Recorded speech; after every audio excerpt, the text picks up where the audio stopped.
Okay, welcome to The Growth Project. This is a podcast brought to you by AMPLOS. We exist to optimize who you are and what you do to help you be better and pursue better. And the podcast is just a spirit of that, to give people a chance, guests to tell their story, to be relevant, to be interested, to be encouraging, to be inspiring in your life, and to help you be better for the things that you do and for the people that matter most. And so today, we are kicking off a 3-part series, and Dr. Drew Brannon, partner here, is not only a founder of AMPLOS, a partner of AMPLOS, but today he is a special guest of AMPLOS. And I appreciate, Drew, you having the courage to tell your story. Why don't you go ahead and tell us the title of the series? Man, the focal point for 3 episodes is a little bit uncomfortable, if I'm being honest. So I think the title we're calling 60 Days in the Dark. Yeah. And that's not like a coal mining experience, it's or not Aaron Rodgers below, on some going below ground. No, it's none of that. Not your spiritual retreat. None of that. And so 60 Days in the Dark, and the series are kind of laid out, and this is a chance. And one of the beautiful parts of our job, Drew, is people trusting us to tell their story. And a lot of times we get to share our own stories and our own experiences to encourage others, and this is part of that process. But you've been literally through hell for the last couple of months. Mm-hmm. And what we hope to do with this 3-part series is kind of lay the backstory, which is today's episode. How do we get to this point? What is 60 Days in the Dark? What does that really mean? 2 will be, lessons of grit and perseverance and resilience. We talked about God closes one door, he opens another, but it's hell in the hallway. Mm-hmm. And how do you survive that? And then 3 will be, what are some lessons learned? And as you said, I can't remember, somewhere in this journey it's given me a new perspective. Yeah, quite a bit of one. And I think shame on us as a company if we don't kind of pay attention to some of that perspective. And shame on you, like if you don't live a little bit with a different perspective. Right. And so I think that's what we hope to share. And I love you. And it was hard to watch. And I appreciate your willingness to tell the story today about what you experienced and what you went through. And so without further ado, 60 Days in the Dark. Yeah, so, and it's funny as we're kind of setting this up, because I'm realizing, although there are a ton of people who I will call part of kind of the AMPLOS community who know exactly what we're talking about. Yes. We've got some listeners who have no idea what we're talking about, and they're probably sitting there thinking, like, where is this headed? Like, what in the world happened to my man, Drew Brannon, over there? Well, we'll fill in the gaps for you, and you'll be very clear by the end of this episode. But the reason we're calling this thing 60 Days in the Dark and how that's relevant to what's gone on over these last really better part of 11 weeks now has been some really difficult medical trials I have lived through with my vision, with my eyesight of all things. And I'll start with the end in mind. So that what we're going to explain is the process of me living without really any vision to speak of for over 2 months due to some medical things that happen. And so that's, when we say 60 days in the dark, what we mean by that is living about a 60-day period of time with the inability to really see much at all. Yeah, so you think of our 5 primary senses, right? Sight, smell, hearing, touch, taste. Losing one of those. Yeah, I can tell you which one not to lose. Yeah, and so just talk about is something most people take for granted. Totally.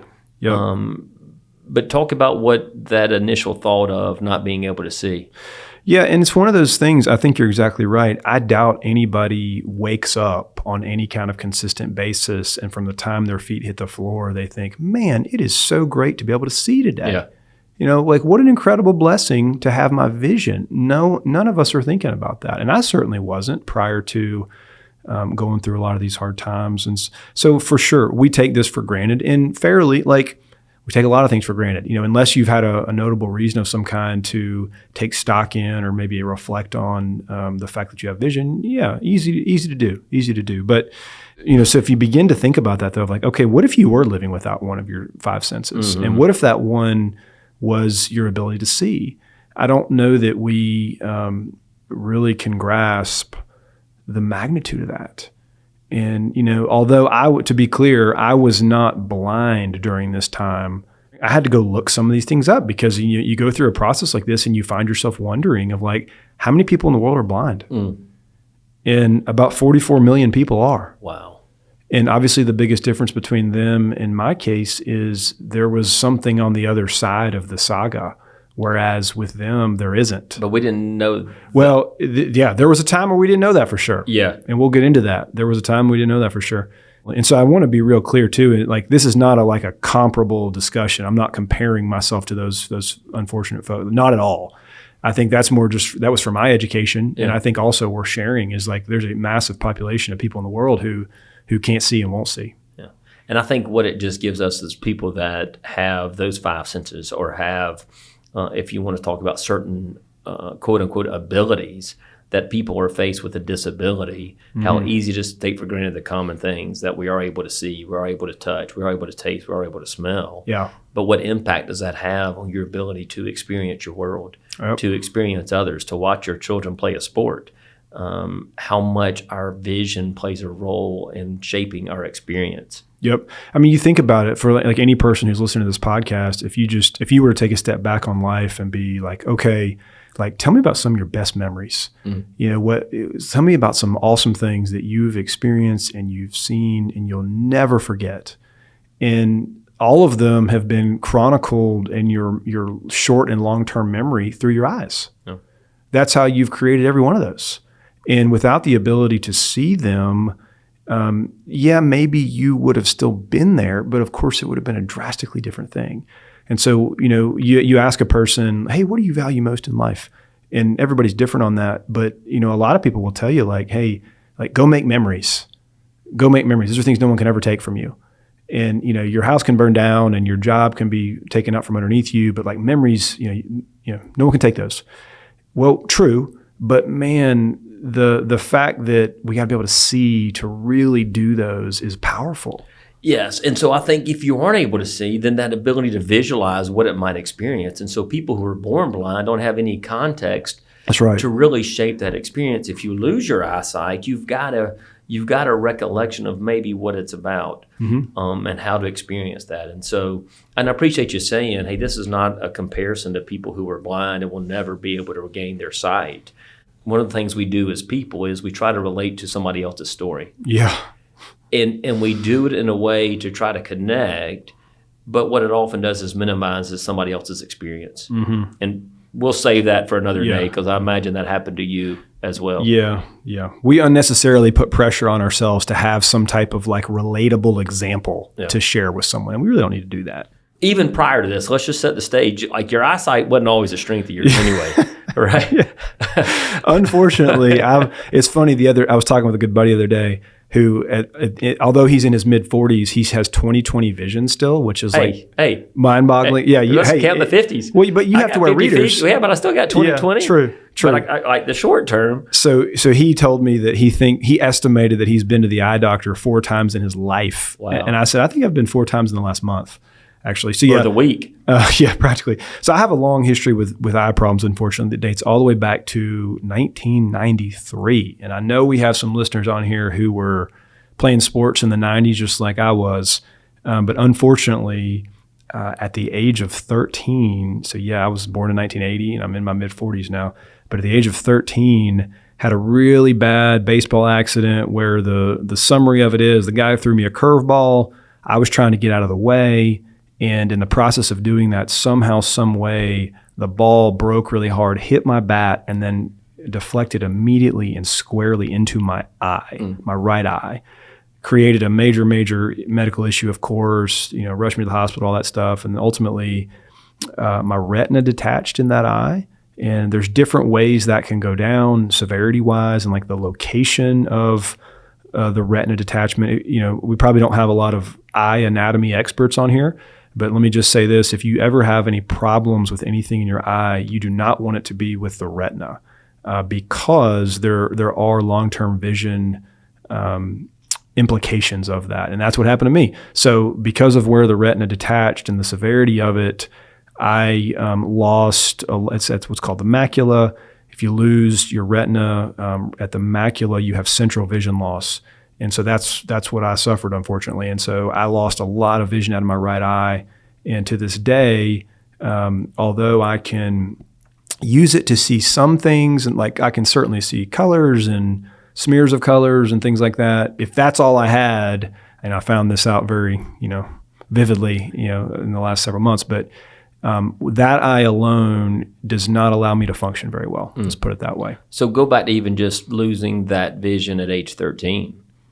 What do you even remember about that experience? What do you remember going through your mind? What did that feel like?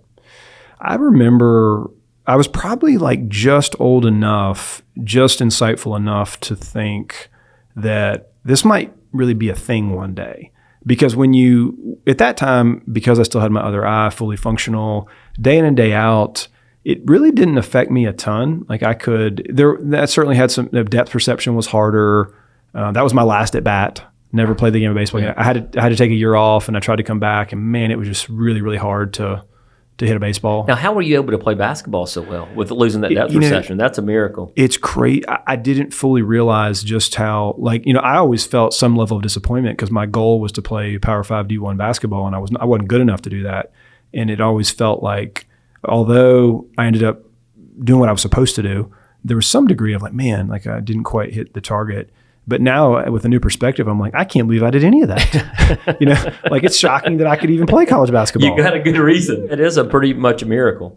Yeah. So I think to answer your question, I was probably just aware enough to realize that losing this much functioning in an eye at the age of 13 doesn't exactly set me up well for things that could come down the pike. But at 13, not overwhelmed with fear or uncertainty. No, maybe I wasn't aware enough to feel those ways. And that ignorance is bliss. As a youth, it's like, hey, I'm still going to be okay. Still going to play at Duke, and all that's going to work out. To note, I don't think that's the reason I didn't play at Duke. To be clear, I think we have a reason. I'm kind of glad we finally put our finger on the pulse. I don't know that it was my right eye that held me back from playing in Cameron. And so, unfortunately, this thing that you thought maybe could be a thing one day, that came to life.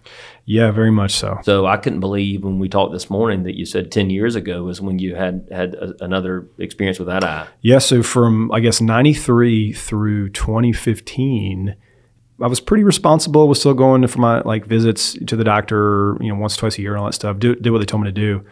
I was good, didn't have any issues. And then all of a sudden in 2015, which is, now 10 years ago, on a random Saturday morning, I was out doing what I normally do on a Saturday morning with some buddies running, and noticed some funky stuff happening in my right eye that didn't seem normal. And, less than 12 hours later, I was having surgery for a detached retina yet again. Yeah. But it was in that same eye. So the fact that I didn't have a whole lot of quality vision out of that eye, it honestly didn't, I'd rather have not gone through that, but it didn't do a whole lot of damage to me in terms of worry and fear. Yeah. And what I remember most about that is the recovery. Yeah, recovery's brutal. Yeah. So talk about that a little bit. Just even for that eye, you still had vision in the other eye. Right. And this is the part, as I've told people and familiarize them with the specific procedure that they do in that case, or did in that case, is called a vitrectomy, not to be confused with another procedure that others might have had that begins with a V. They're very different. But it's kind of crazy. And when I tell people about how the procedure works, they're like, wait a second, what? You had to do what?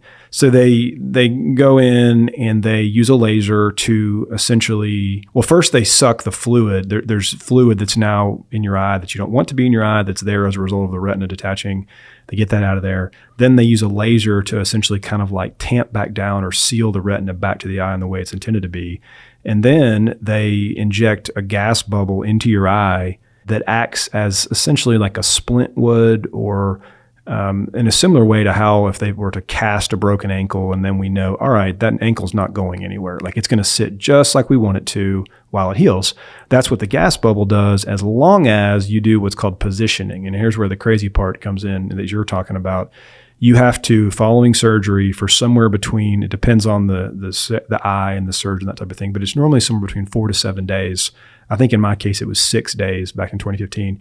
You have to lie on your stomach 45 minutes out of every 60 minutes through, around the clock. Now there is a position they allow you to sleep in where you can sleep through the night. But if you're not sleeping, you are, in my case, laying on a massage table face down for 6 days. Yeah. Not a great time. Yeah. Not a great time. A lot of time alone in your thoughts. Yep. And so I did that and, was able to get through that recovery. But at that time, you could still, the first time, you could see with your eye, right? You I almost could watch say Netflix or iPad or phone or whatnot. So it wasn't great, but exactly. Yeah, I had my other eye. And so the things I need to do, I could do. Yeah. Yeah. And so I remember, hey, that was 7 days. You battled back at work, no problems. Yeah, no complications. Everything was really smooth.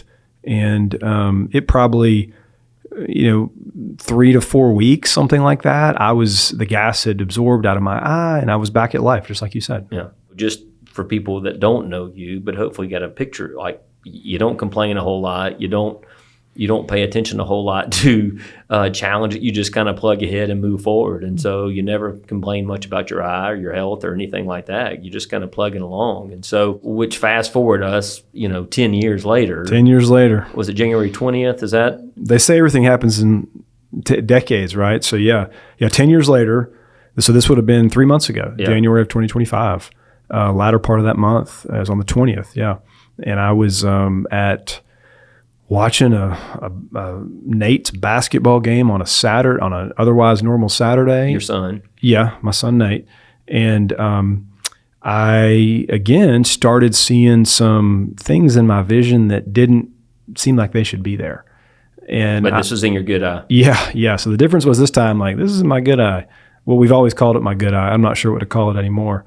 And I did what a lot of us do, especially as men, is we kind of talked ourselves out of worrying about it. It'll probably nothing.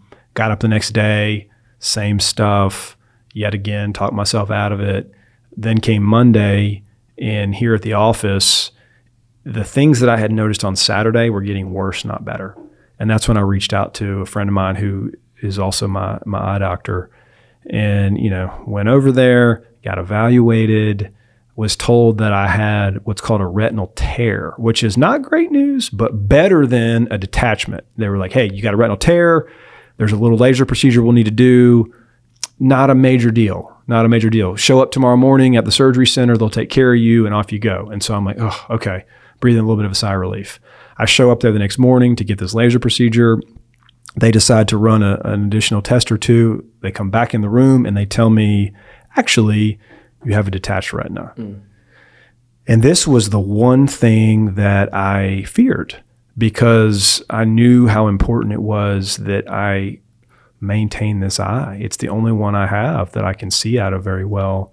And that had not happened, unfortunately. Now, a lot of people have asked me the question of, like, what happened? Why did it? The hard part about these situations is you don't know the answer to that. If you have a specific trauma of some type to your eye, that is a common reason. Those are easy to explain. Yeah, so you explain the one in the right eye. Yeah, you get hit really hard with a baseball, like, probably something not so great is going to happen. This time, there was none of that. There was no trauma. And so it's simply a byproduct of the risk factors of, I'm very nearsighted. I had an attachment in the other eye. I don't exactly have the best genetics when it comes to eye health. So you put all those pieces together, and that's more than likely what happened. And so as soon as you heard detached retina that morning. Yeah, surgery later that day. And so what and so I was scared to death. And, it's unlike a lot of other major medical concerns, because this is considered a medical emergency for a number of reasons. The most important is, depending on the site of the detachment, you may or may not be vulnerable to long-term vision loss. So in my case, it had not detached at a site that typically involves long-term vision loss. Great news. However, you got to move quickly. Yeah. And you don't have the luxury, whereas with some major medical things, like, well, we're going to go see Dr. So-and-so over here, and then we're going to fit. You can't do that. Like, you got to move. I went into surgery later that day, had another procedure just like the one I described earlier, got the gas bubble, started that process of laying flat on my stomach. Now, but here's what was different this time.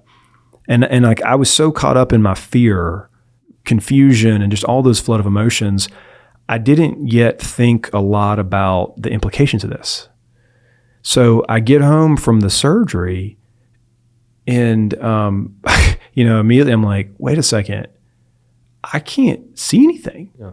Because I got a patch taped on my left eye and I'm relying solely on my right eye. which we've already talked about all the limitations I have there. And I'm like, I'm useless.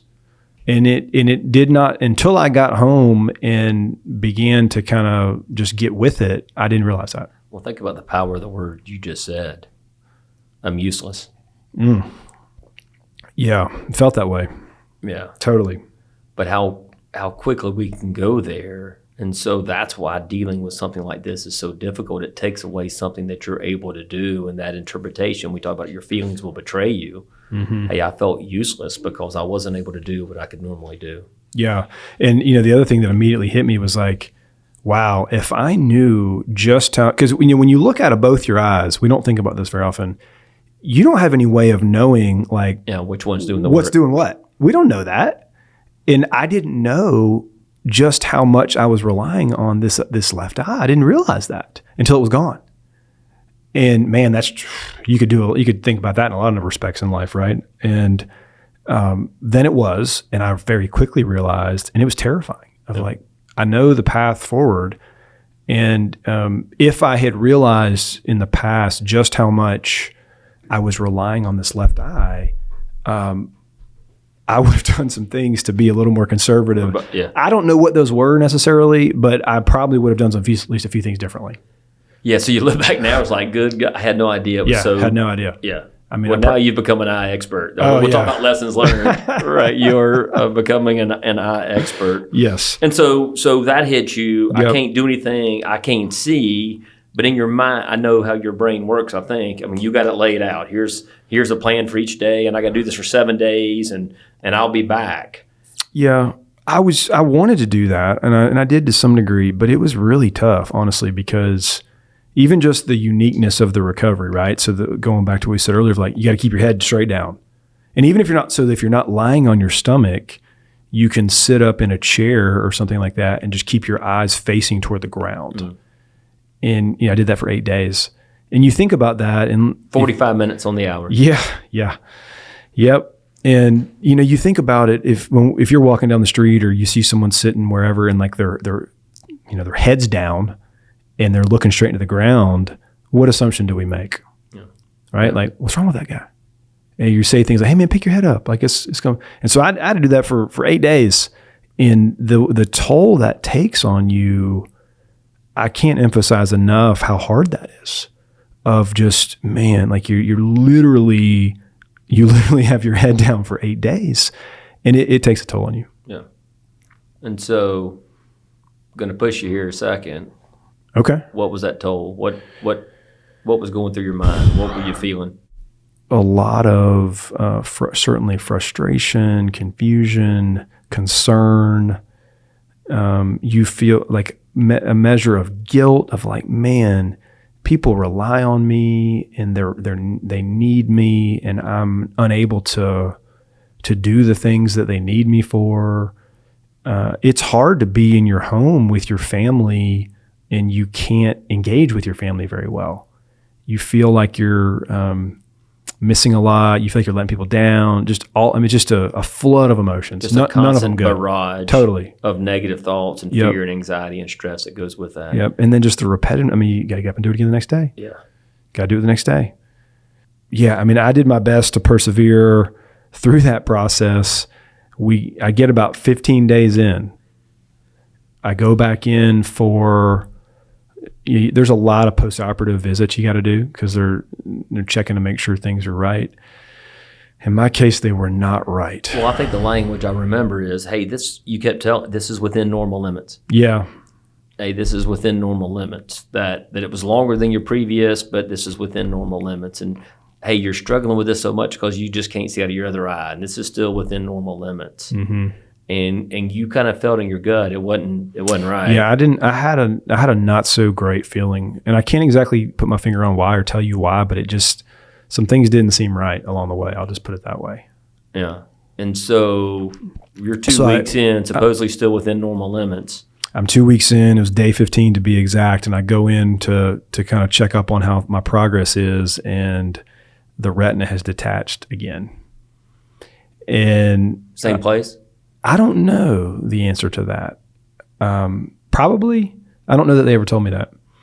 I know it wasn't again in the place I didn't want it to be. So that was good news. But I don't know if it was the same exact place. And gosh, of all the, I think all of us were right. We're like compiling these moments as we go throughout life, and some of them are great and ones that we remember for really, really good reasons. And then we compile moments that are not great at all. And we hope to not compile quite as many of those, but we don't control that, right? Well, this was one of those. And when I found out what had happened and began to put the pieces together of what that meant for me going forward, without question, one of the hardest, maybe the hardest thing that I've dealt with. So what that really meant was I was now going to need 2 procedures done. They were going to have to take a much more conservative path. I mentioned earlier this gas bubble thing, which I know kind of people are like, what in the world? That is crazy. The first procedure, they'd used a gas that absorbs back into your eye in about a 2-ish week time frame. I knew this next one because they told me this was going to be 7 to 8 weeks. I mean, honestly, they told you that day? Yeah. Yep, they did. And I'm now, I'll be 9 weeks this Thursday, and I still have some of this gas still in my eye. Even as we're having this conversation, I see this little bubble right here just sitting there. Wow. Because it's not totally out yet. It should be soon, but it's not totally out yet. Yeah, so I was like, okay, I'm going to now be without this eye for 8-ish weeks. And, of course, I'm asking the question like, well, hold on. Can we get this right? Like, can we rectify this, fix this? And at that moment, nobody would tell me yes. And it wasn't because the answer was no. It was because at that point, they really couldn't. Yeah, they didn't know. Yeah. I think doctors, like in this role, like they got to balance the art with the science. They got to be able to give hope but not tell the truth. And they can't let you get your hopes up for something that may not exist. And so they got to find a way to tell the brutal truth. Yep. Yeah, and to be clear on this too, because I want to, the doctors that got involved for my second procedure, the second time around, I couldn't ask for any more. Unbelievable care, unbelievable humans, unbelievably skilled at what they do. So the fact that they were not giving me some assurance on that had nothing to do with them. Yeah, I didn't mean to imply that. No, you weren't at all, but I just wanted to be sure I wasn't framing that in a way where there was any degree of criticism toward them. It wasn't about that at all. I have a real good friend from college that is a retina surgeon in Florida, in the state of Florida, who has only been involved in this as just a great friend. And I got on the phone with him that day as well and asked him the same question. And he loves me, of course, on a personal level. And he couldn't tell me that either. Oh, wow. And of course he would if he could. And so that helped me feel a little bit better too. I was like, look, these guys just can't do that right now. Okay. So I had to live with that. And so you get that news, you know what's coming. There's no guarantee of long-term vision. Mm-hmm. I remember nobody can get in touch with you. Yep, that's exactly right, which is what I do, which is not good. Don't do this if you're listening. Yeah, we weren't getting any answers. So what happened? When I get really down about something, and fortunately this does not happen frequently or consistently, I go off the grid totally. And it was actually, I guess in that case, it was easier to do that because I couldn't really see my phone or anything, and I went off the grid. Yeah. Don't recommend doing that. Well, a little bit that's human nature, but I have a tendency to do it. Right, we avoid those things for which we don't have answers, mm-hmm. and you already add the fear, the anxiety, the guilt, the shame, the confusion, the overwhelming despair. Yeah. There's no good solution for it. Mm-mm. It's I don't know what to do. Mm-hmm. And so you just retreat. Yeah. Yes. And I did. And, I didn't have the mental or emotional energy to even explain at that moment. I just couldn't do it. I don't remember exactly. I know that was a Wednesday. I spent the better part of that day figuring out what was going to happen, and then went home and just kind of wallowed in it all. You're exactly right. Was non-responsive. And then I was having surgery the next day. Yeah. So I spent the Wednesday afternoon when all this was coming together, and then I was not able to have surgery. I need to mention this too. So they had told me Wednesday the good news of, hey, this detachment has not reached your macula. Great, right? Well, then they said we can't operate on you until 1 o'clock the next day. I didn't sleep that whole night because I was and like they assured me that it was okay. That like, hey, this is not, you're not going to wake up tomorrow and this, like, they have ways of knowing that. But you didn't believe it? Nope. It wasn't enough for me. Yeah. Because in your gut, you knew something was wrong anyway. Yeah. It wasn't enough for me. They're like, look, where the detachment is, location of it. And it's like, it's not, we would not let you go until 1 o'clock. Because one of these things where they couldn't get, as it was explained to me, they couldn't get kind of like standard OR time to do this until 1 o'clock the next day. They could get emergency time that night, but they prefer not to do that unless you like really have to. And they're like, it's okay. Like we can wait till 1 o'clock tomorrow, but I didn't sleep all night. I was so scared. Well, I will say you were as relaxed as I've ever seen you with the drugs they gave you. I've never seen you. Yeah. I joked about that after the fact. I was like, I remember lying on the table in the OR, and they put that mask on your face and they're like, okay, count backwards from 3. And I'm like, 3, 2. And the next thing I know, you're shoving a straw up my nose in the recovery room. I'm like, wait, what happened? Wait, are we okay? What'd they say? How'd it go? It was probably like 4 hours later that felt like 1 second later. Yeah, so that doesn't surprise me. But that was the only respite you had. Yeah. For 2 months. Yeah. So, and it was not pretty. Like I had a real problematic response to the anesthesia. I got home. I could not move without vomiting. If I moved, I vomited. And my neighbors will probably listen to this podcast. They're the ones that, kind of like took me out of Rachel's car and like helped me in, like basically like laid me down on a bed, and I laid there for about 7 or 8 hours. Because I couldn't move. If I moved, I would throw up. Oh my gosh. So it was. That's how this whole thing started, on the second time go around. And so then you're thinking, what? You wake up the next day. Yeah. So I couldn't move, and then I think I finally got to the point where I wasn't as nauseous at about 9 or 10 p.m. that night.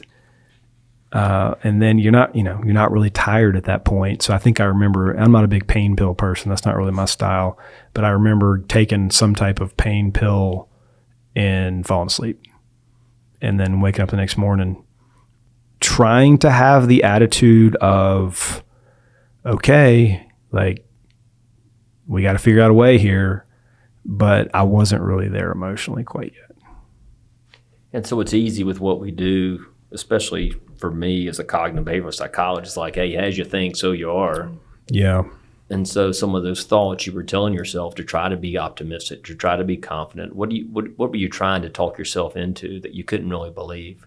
I think probably the best way to put it would be, I was experiencing this like inner conflict of, on the one hand, there were some fundamental things that I believed beyond a shadow of a doubt that were true. I believed that God loves me, that he doesn't make mistakes, that he operates with complete sovereignty. I believe those things fundamentally. However, emotionally, I wasn't finding a whole lot of comfort in those things. That I could say those things to myself on repeat virtually, and yet I felt so down, sad, confused, frustrated. And so there was just a real disconnect there of the things that I believed versus the way I felt. Oh. And I was kind of living in that space of trying to figure out how to make sense of it. Man, that's so well said. You know me, we go back to Stockdale a lot, and we've talked about Stockdale, but what I hear you talking about is that courage to face the brutal truth and having to deal with that brutal truth while still trying to maintain an unwavering belief in something bigger than yourself. Yeah. But giving yourself permission to be human and feel that pain and feel that desperation and feel that sense of hopelessness. Right? That's where it seems like to me you were battling on a daily, on an hourly basis, minute by minute basis. Mm-hmm. Yeah. And like, it was this interesting disconnect too, in that like I didn't wonder if God was going to sustain me or not. Like it was never that. It's like there was never a question of whether or not he would or would not show up in like major ways in my life.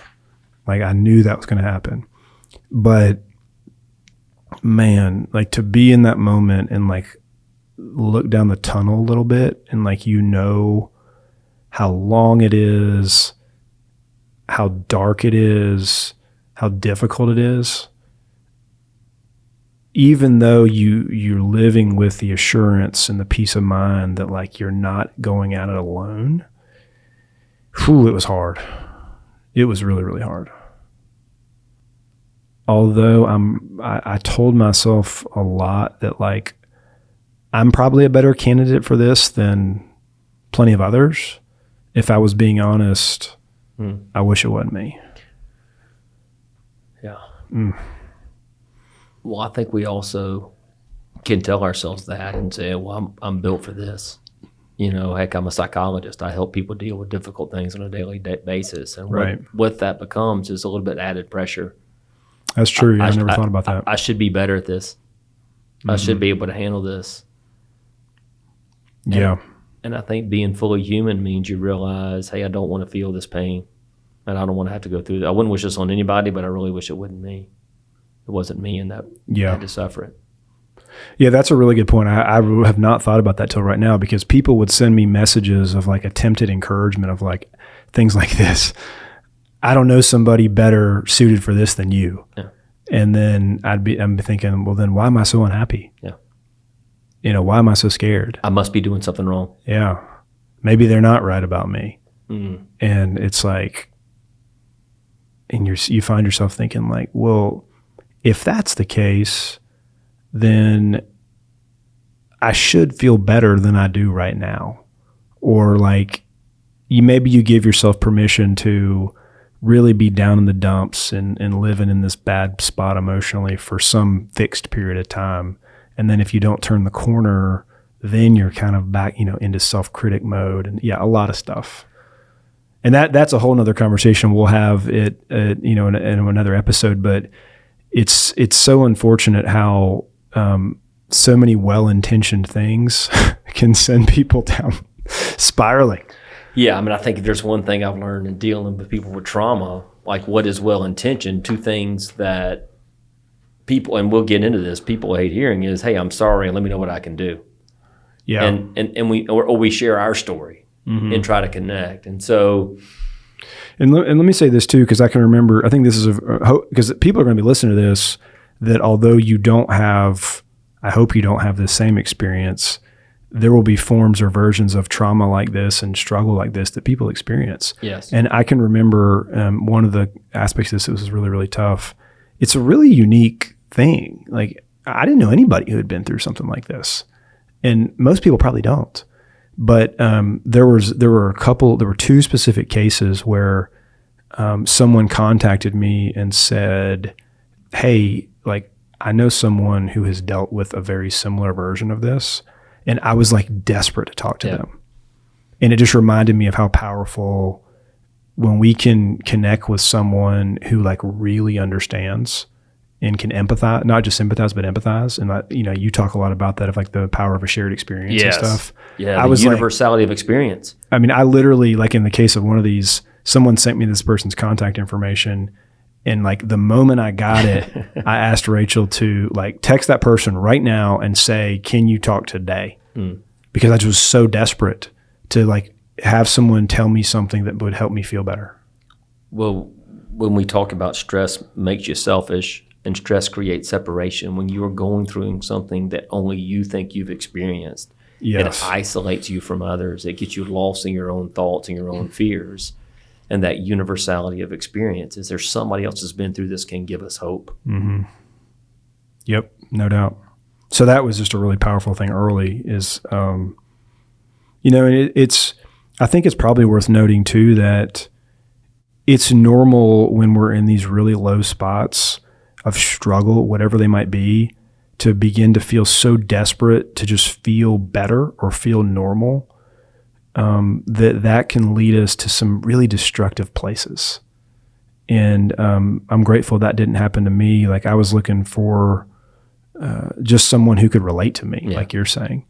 But hopefully that's a worthwhile message for some of our listeners to even hear, of just the recognition that when you're in those low places, try to really go slowly before you make decisions, because you can quickly and easily end up in some things that only make it worse.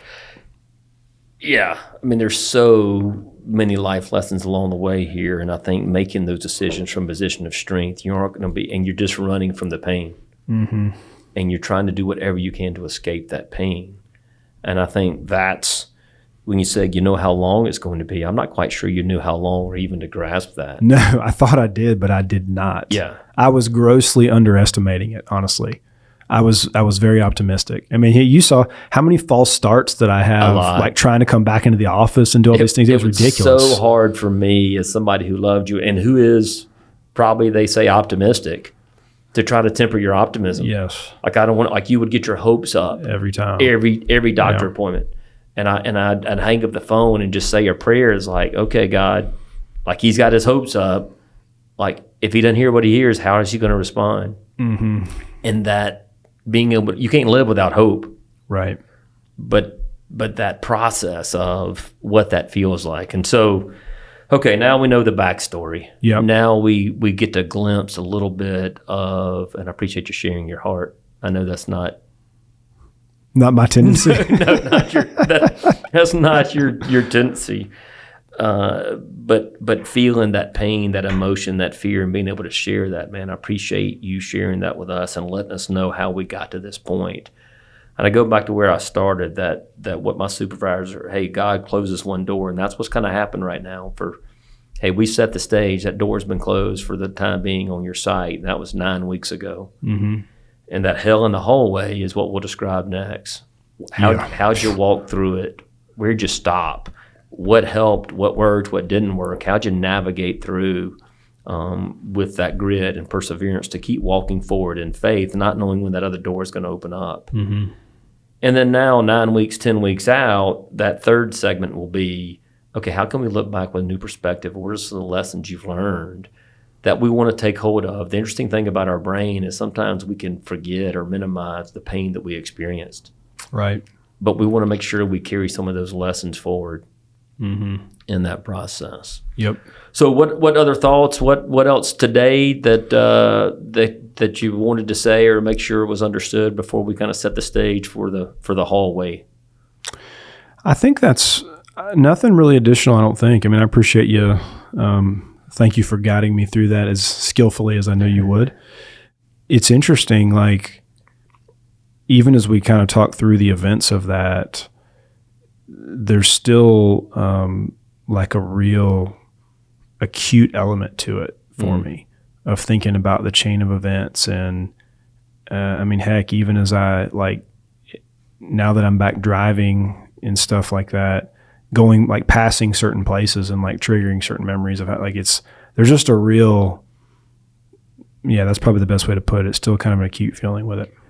I'm glad you shared that, because one of the things we know to be true in dealing with trauma is giving people permission to tell their story.